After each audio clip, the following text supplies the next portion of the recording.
I welcome you all in the next video tutorial of HP Board of Departmental Examination Paper 1 Financial Administration. Dear all, in this video I'm going to tell you about deposit linked insurance scheme. So first of all, this is for educational purpose. There is no commercialization involved, and please refer to standard rule and regulation in case of any deviation. So these are GPF rule 1960, and here it is the rule 33A talks about deposit linked insurance scheme. But I will tell you rule 33B in this video. The reason behind this, the rule 33A applies only in case of death of subscriber on or before 30th September 1991 और to whom the provision of rule 33B did not apply. मतलब एक scheme है, deposit link insurance scheme, किसी भी सरकारी कर्मचारी की या कर्मचारी की, ये प्राइवेट सेक्टर पे भी EDLI स्कीम के नाम से है कि डेथ हो जाती है तो उसके परिवार को कुछ प्रावधान रखे गए हैं स्कीम द्वारा, कुछ बेनिफिट्स प्रदान किए जाएंगे.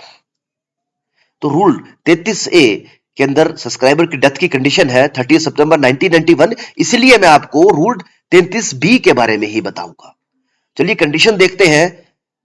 On the death of subscriber the person entitled to receive the amount standing to the credit if the subscriber shall be paid by the account officer an additional amount equal to the average balance in the account during the 3 years immediately preceding the death of such subscriber subject to the condition that, क्या condition है, कितना amount मिलेगा, कुछ condition रखी है.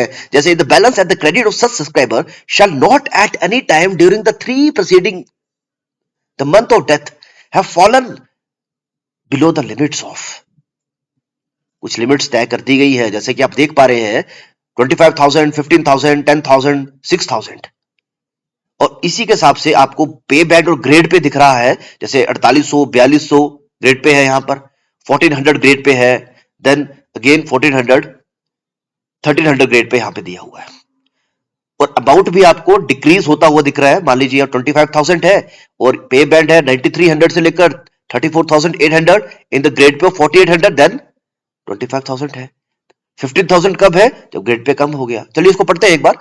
₹25,000 in case of subscriber holding a post of, तो जिस भी कर्मचारी की मृत्यु हुई है अगर वो पे बैंड 2 पर की पोस्ट पर है, मतलब 9300 से लेकर 34,800 पे बैंड 2 पर और above, and drawing a grade pay of 4,800 per month or more as per Central Civil Service Rules 2008, then 25,000 का प्रावधान है.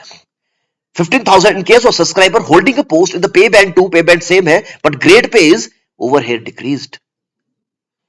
थर्ड केस पे 10,000 in case of subscriber holding a post in the pay band 2 and pay band 1 or pay band 1S and drawing a grade pay of 1,400 rupees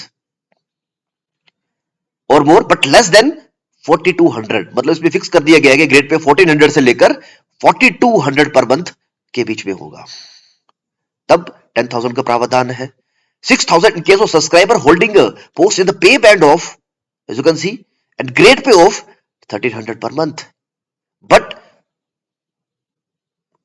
or more but less than 1,400, तो इसके बीच में एक होनी चाहिए, तब 6,000 का प्रावधान है.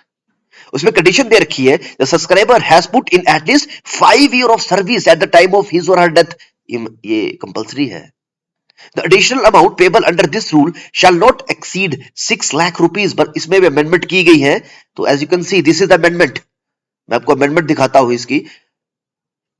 तो अप टू 7 लाख तक इसमें अमेंडमेंट कर दी गई. आप खुद पढ़े इस अमेंडमेंट्स को, EDLI स्कीम को, तो आपको बेहतर समझ आएगा. I hope this is clear. GPF rules 1960 we have covered deposit linked insurance scheme.